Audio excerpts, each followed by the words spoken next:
हरे कृष्णा। योगिनी एकादशी की व्रत कथा। ब्रह्म वैवर्त पुराण के अनुसार एक बार युधिष्ठिर महाराज भगवान श्री कृष्ण से पूछते हैं कि आप मुझे आषाढ़ मास के कृष्ण पक्ष में आने वाली एकादशी की महिमा कह सुनाइए। भगवान श्री कृष्ण उत्तर देते हुए कहते हैं कि आषाढ़ मास के कृष्ण पक्ष की एकादशी की महिमा तो अपरंपार है, क्योंकि जो भी व्यक्ति इस एकादशी को करता है वे सभी प्रकार के रोग और पापों से मुक्त हो जाता है। इस एकादशी का नाम योगिनी एकादशी है। इसकी कथा कुछ इस प्रकार है, ध्यानपूर्वक श्रवण करना। प्राचीन काल में एक अलकपुरी नामक राज्य रहा करता था, जिसके राजा था कुबेर। वे शिवजी का परम भक्त हुआ करता था। उसी नगर में एक माली था जिसका नाम था हेमा। उसको यह सौभाग्य प्राप्त था कि वे प्रतिदिन मानसरोवर से कुबेर के लिए कुछ पुष्प लेकर आता था। कुबेर उन्हीं पुष्पों के साथ भगवान शिवजी की पूजा किया करता था। इसी प्रकार समय बीतता गया, परंतु एक दिन कुछ ऐसा हुआ जो नहीं होना चाहिए था। हेमा माली की पत्नी बहुत ही सुंदर और रूपवती स्त्री थी। एक दिन जब वे हेमा माली पुष्प तोड़ने के लिए जंगल जा रहा था तो उसको अपनी पत्नी के प्रति मोह प्रबल हो उठता है। वे जैसे ही घर लौटता है तो पत्नी के साथ रति होने में लीन हो जाता है। समय बीतता चला जाता है, पूजा का समय निकल जाता है। वे अपने मोह में पुष्प तोड़ना भूल जाता है और लेके जाना भी भूल जाता है।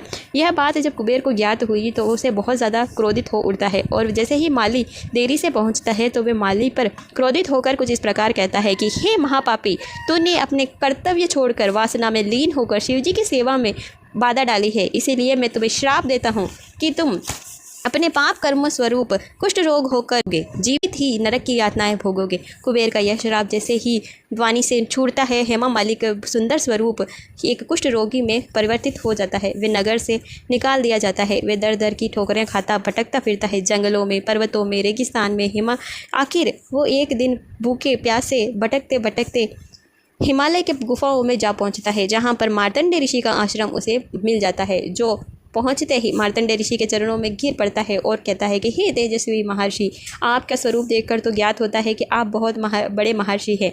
आप मेरा जीवन का भी उद्धार करें। महर्षि मार्तंड बहुत ही करुणापूर्वक अपने नेत्र बंद करते हैं। जैसे ही उन्हें सारी बात का पता चल जाता है और वे बोलते हैं कि हे हेमा माली, तुमने सचमुच ही बहुत बड़ा पाप किया है, परंतु हमारे सनातन धर्म में हर पाप का निवारण है।